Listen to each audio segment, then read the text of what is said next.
আজ অত্যন্ত বেদনার একটা দিন, কারণ আমরা জানি ভয়াবহ ইতিহাসের ভয়াবহতম ভূমিকম্প হয়েছে এবং সেটাতে আরো কত মানুষ যে হতাহত হয়েছেন তার প্রকৃত তথ্য আল্লাহ তাআলাই ভালো জানেন। হয়তো আমরা ধীরে ধীরে সেগুলো জানতে পারবো।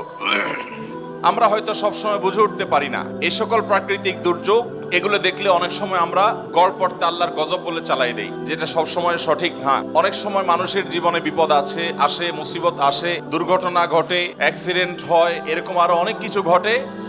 সেগুলো আল্লাহ তাআলা বান্দাকে পরীক্ষা করবার জন্য করেন। এই ধরনের দুর্ঘটনা যখন ঘটে তখন আমাদেরকে ভাবতে শিখায়।